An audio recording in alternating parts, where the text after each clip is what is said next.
Môre, dis donderdag die 20 November en ek hoop regtig dat God vandag jou hart ligter maak en dat jy sy rus sal beleef. Veral as jy dalk voel jy wag al te lank vir iets wat maar net nie wil deurbreek nie. Ons is vandag in Genesis 16. Abraham is so om en by 85 jaar oud en hy bly nou al 10 jaar in Kanaan. God het hom geroep, vir hom beloof dat hy 'n kind en 'n groot nageslag sou hê. Maar tot dusver is daar nog nie 'n kind nie. En jy kan daai spanning amper voel. God het beloof, die tyd gaan verby, Sarai raak nie swanger nie en die stilte raak swaar. En dan kom daai groot vraag. Moet ons aanhou wag? Of moet ons begin help om die belofte waar te maak? Sarai kyk na haar eie lyf wat nie swanger raak nie en dan na Hagar, haar Egiptiese slavin. Sy weet wat in daardie tyd gegeld het, dat 'n vrou se slavin in haar plek kon kinders hê. En sy sê toe vir Abraham, die Here het nie toegelaat dat ek kinders kry nie, maar gaan na Hagar toe, dalk kry ons so 'n kind. Abraham vra nie eens vir die Here raad nie, hy stem maar net in. En ja, Hagar raak swanger. Dit lyk of die plan werk, maar dis toe dat dinge begin skeefloop. Hagar dra nou die kind wat Sarai nie kon hê nie, en sy begin op haar meesteres neersien. Sarai voel verneder, verbitterd, en sy gaan kla by Abraham. Maar in plaas daarvan om leiding te neem, trek Abraham terug en sê, sy is in jou hand, doen met haar wat jy dink. En Sarai behandel Hagar so hard, dat Hagar nie meer kan nie. Sy vat haar seer, haar swangerskap, haar skaamte en sy vlug. Sy hardloop suid deur die Negev woestyn op pad na Sur, terug in die rigting van Egipte waar sy oorspronklik vandaan kom. Dis warm, dis droog, sy is swanger en heeltemal alleen. Sy weet waarvan sy vlug, maar sy het geen idee waarheen sy eintlik op pad is nie. En toe, net daar langs die pad, by 'n fontein, gebeur iets ongeloofliks. Die engel van die Here kry haar daar. Hy weet presies wie sy is, maar hy vra, Hagar, slavin van Sarai, waar kom jy vandaan en waarheen is jy op pad?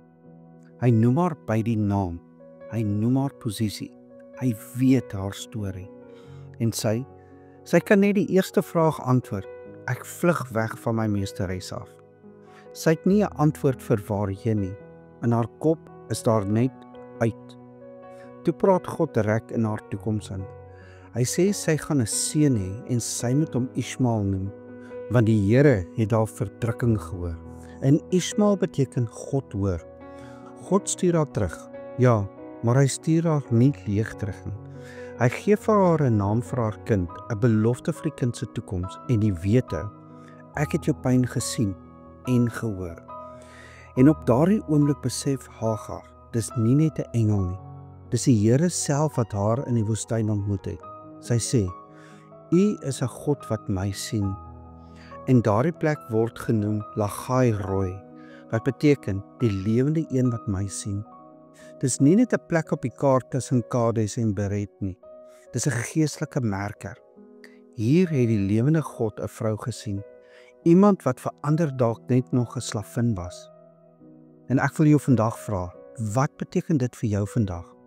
Genesis 16 wys vir ons, God sien nie net die groot geloofsfigure nie. Hy sien ook die een wat vasgevang is in ander mense se slegte besluite en in haar eie reaksies. Hy sien die een wat vlug, wat nie meer weet waarheen nie en net wil ontsnap. El Roi beteken, God sien jou volle storie.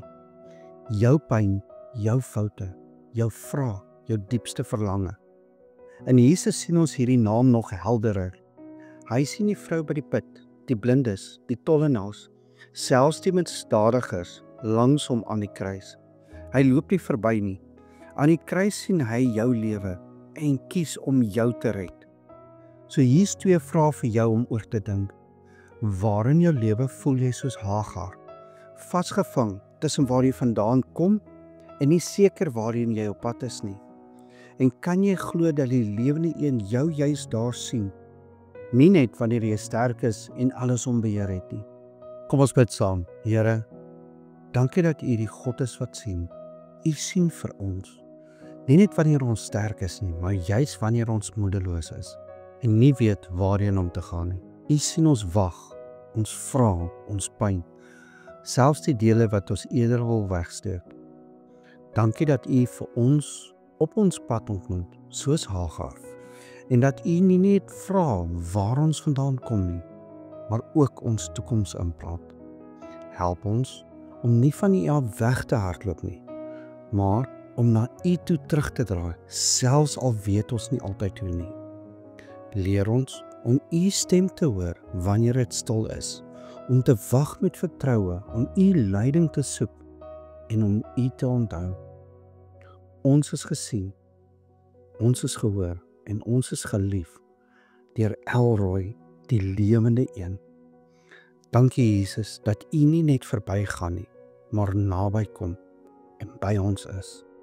U sien ons en U kies om saam met ons te stap elke liewe dag. Ons bid dit in Jesus naam. Amen. En onthou vandag, jy is dalk die Bybel wat iemand vandag moet ontmoet. Kom ons leef vandag met die wete, ons is nie vergete nie. Ons is gesien deur die lewende God wat weet waar ons is en wat nie skrik vir ons worstelinge nie. En dalk is daar iemand in ons wêreld wat vandag net dit moet hoor, dat God sien, dat hy hoor en dat hy naby ons is. Ek hoop jy het 'n geseënde donderdag.